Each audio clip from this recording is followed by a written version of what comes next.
안녕하세요. 다이어트 한의사 김보미입니다. 우리가 다이어트 시작하려고 했을 때 식단 구성에서 가장 많이 신경 쓰는 부분 어떤 게 있을까요? 바로 단백질입니다.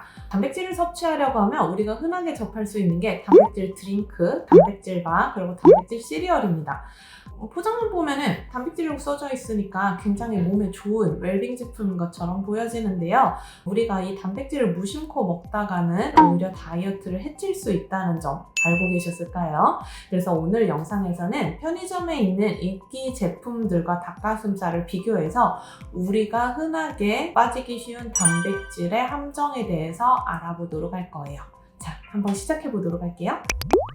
자, 제가 지금부터 비교적 잘 알려진 단백질 식단으로 여러분들께 설명을 드리도록 할 거예요. 5가지 중에서 말씀을 드릴 텐데요.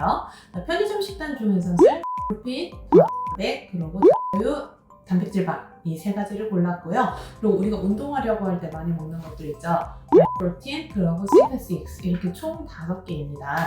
자, 그런데 제가 여기에 단백질 50g이 들어있고요. 이렇게 말씀을 드리면 환자분들께서 잘 이해가 안 가실 거예요. 그렇기 때문에 이렇게 표현을 드리는 것보다 우리가 기준점을 잡는 게 좋으니까 가장 잘 알려진 단백질 식단인 닭가슴살 한 팩에 들어간 단백질 함량을 기준으로 해서 말씀을 드리도록 할게요. 그러면은 닭가슴살의 영양성분을 먼저 보도록 할게요.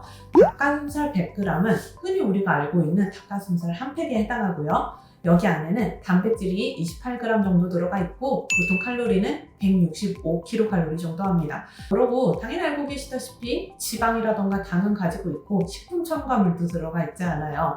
여기 안에 들어가 있는 단백질을 기준으로 해서 우리가 앞으로 나타날 단백질 식품들에 대해서 한번 비교 분석을 해보도록 하겠습니다.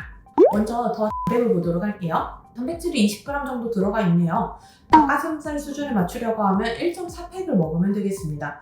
근데 문제는 이게 음료라는 거예요. 씹는 포만감을 만족시키지 못하다 보니까 단백질은 만족시킬 수 있지만 식욕 중추에 제대로 작용해주지 못하다 보니까 계속 뭔가 먹고 싶은 느낌을 받을 수밖에 없어요. 이거랑 동일한 선상에 있는 게 셀프핏인데요. 단백질이랑 칼로리 거의 더 하고 비슷했습니다. 근데 이 또한 단맛이 감미료로 되어 있다 보니까 당 중독에 빠질 수밖에 없는 설계로 되어 있습니다. 그런데 제가 진짜 깜짝 놀랐었던 거는요, 이번에 제가 발견했었던 단백질 바예요.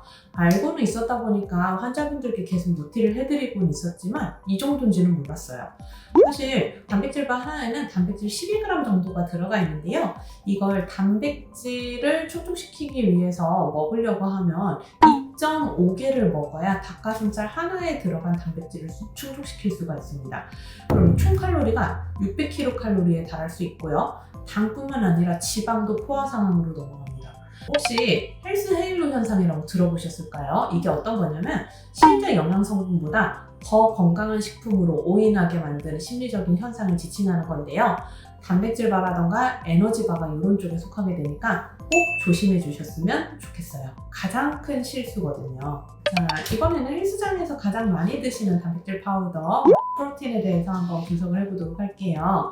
한 스쿱엔요, 단백질이 21g이 들어가 있고 칼로리도 103kcal이다 보니까 단백질 함량 대비 칼로리는 굉장히 낮은 편이에요. 닭가슴살 한 팩을 기준으로 한다고 해도 이 정도면 꽤 괜찮은 선택이 될 수 있습니다.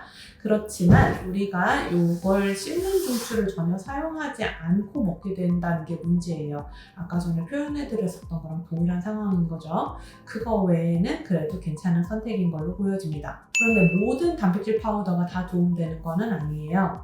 시페식스 프로테인 파우더를 한번 분석을 해보면은 단백질은 22g을 가지고 있지만 칼로리 자체가 닭가슴살 수준으로 가게 되면 250kcal는 섭취를 하셔야 되고요. 이에 맞춰서 지방도 6g, 그리고 탄수화물도 15g이나 들어가 있기 때문에 상당히 불리한 요건에 들어간다고 보시면 될 것 같아요.